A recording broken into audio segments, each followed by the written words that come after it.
khơi bong sấy đã có chạy trong này bịរបៀបធ្វើទឹកសណ្តែកអត់ស្ករហ្នឹងអ្នកខ្ញុំក៏ចង់ធ្វើសាកញ៉ាំដែរអញ្ចឹងព្រោះឥឡូវហ្នឹងព្យាយាមចង់សម្រក់គីឡូ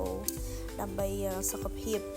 ចាឥឡូវនេះគឺចាប់ផ្ដើមហ៊ានធ្វើតាមគាត់ចាទៅបងឡើយនេះគឺមានសណ្តែកចំនួន3ខាំខ្ញុំដាក់ត្រាំទឹកចោលប្រហែលជាត្រាំទឹកចោលតាំងពីព្រឹករហូតដល់ល្ងាចនេះប្រហែលជា10ម៉ោងចាបន្ទាប់ពីត្រាំទឹកហើយសណ្តែកបានរីកមកល្មមហើយខ្ញុំយកមកលាងទឹកសម្អាត3-4 5ទឹកចឹងហើយនឹងយើងលាងហើយយើងយកអាសវកវាចេញអស់ចឹងណាបងប្អូនចាបន្ទាប់មកក៏យកសណ្តែកទាំងអស់ហ្នឹងទៅក្លុកវាឲ្យម៉ត់ចឹងណាចាសណ្តែកប្រហែលជា3ខាំហ្នឹងយើងដាក់ទឹកចំនួន1លីត្រកន្លះធ្វើរៀងខាប់អត់ធ្វើរាវទេពីព្រោះចង់ឲ្យវាមានរសជាតិសណ្តែកឆនចឹងណាដោយសារយើងអត់ញ៉ាំស្ករយើងដាក់រៀងខាប់តិចទៅបានមានជាតិចឹងណាបងប្អូនចាឥឡូវនេះខ្ញុំមកចាប់ផ្ដើមក្លុកសណ្តែកជាមួយនឹងទឹកចឹងណាចាក្លុកហ្នឹងក្លុករៀងយូរដែរហ្នឹងហើយជាកិនដាក់ម្ដងហ្នឹងហើយជា2នាទីដែរព្រោះឲ្យម៉ត់ខ្លាំងចឹងណាចាឥឡូវនេះខ្ញុំក្លុកហើយចាចំពោះសណ្តែកហ្នឹងគឺនឹងខ្ញុំក្លុកចំនួន2ដងសណ្តែក3ខាំទឹក1លីត្រកន្លះចឹងណានឹងខ្ញុំក្លុក2ដងបានអស់ចាចំពោះទឹកសណ្តែកនេះមិនធម្មតាយើងញ៉ាំទៅជួយឲ្យសម្រក់កាឡូទេសម្រាប់ក្មេងៗកូនអីក៏គាត់អាចញ៉ាំបានដែរវាល្អដោយសារយើងធ្វើផ្ទាល់ដៃចឹងណាហើយណាមួយយើងអត់ប្រើជាតិរក្សាទុកទេតែពេលអញ្ចឹងវាអត់ប៉ះពាល់សុខភាពទេកូនញ៉ាំទៅសុខភាព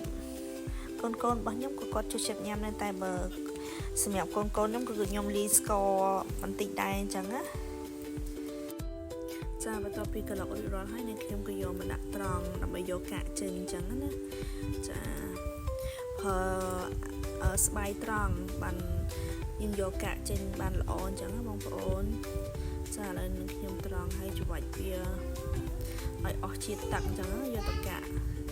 យកអាកាកហ្នឹងចេញហើយសម្រាប់កាកសណ្តែកនេះបងប្អូនកុំចោលយកដាក់ក្នុងទូទឹកកកទៅថ្ងៃណាបងប្អូនចង់ធ្វើនំឬក៏ដាក់ដុតជាមួយនឹងចេកឬក៏មួយនឹងសូវសលៃឬក៏រ៉បធញ្ញជាតិអីញ៉ាំបានណាបងប្អូនហើយវាជំនួយដល់សុខភាពទៀតចាឥឡូវនេះទឹកស្ដែកដែលនឹងខ្ញុំបានត្រង់យកកាក់ចេញឥឡូវយើងចាប់ដើមយកវាមកចម្អិនចឹងណាចារបៀបចម្អិនអត់មានអីពិបាកទេបងប្អូនដាក់តែលឹកតយ 2-3 ស្លឹកចូលទៅហើយនឹងថែមអំបិលមកចិបខ្ញុំអត់ប្រើស្ករទេអញ្ចឹងខ្ញុំប្រើអំបិលមកចិបចឹងណាដើម្បីឲ្យរសជាតិទឹកសណ្តែកយើងវាមានរសជាតិឈ្ងុយឆ្ងាញ់ចាបន្ទាប់ពីទឹកសណ្តែកយើងពុះហើយនឹងខ្ញុំមកទុកឲ្យត្រជាក់សិនចឹងណាបានចាប់ផ្ដើមច្រកដាក់ដបឥឡូវនេះគឺចាប់ផ្ដើមច្រកដាក់ដបចាឥឡូវនេះគឺថាច្រកដាក់ដបបានរួចរាល់ហើយដាក់ចូលក្នុងទូទឹកកកអញ្ចឹងណាបើសម្រាប់កូនខ្ញុំពេលដែលចាក់ឲ្យគាត់ញ៉ាំទៅខ្ញុំថែមស្ករបន្តិចចឹងណាព្រោះបើសាពេកគាត់ក៏អត់ចេះញ៉ាំដែរចាបងប្អូនវីដេអូរបស់ខ្ញុំមានតែប៉ុណ្ណឹងកុំភ្លេចធ្វើឲ្យកូនឬក៏មនុស្សជាទីស្រឡាញ់របស់យើងញ៉ាំទាំងអស់គ្នាណាបងប្អូនព្រោះរបស់នេះធម្មជាតិវាសុវត្ថិភាពចឹងណាយើងញ៉ាំទៅអត់ភ័យខ្លាចប៉ះពាល់ដល់សុខភាពទេពីព្រោះរបស់ដែលយើងធ្វើផ្ទាល់ដៃហើយអត់មានប្រើសារជាតិរក្សាទុកអញ្ចឹងណាបងប្អូនចាអរគុណជំនួស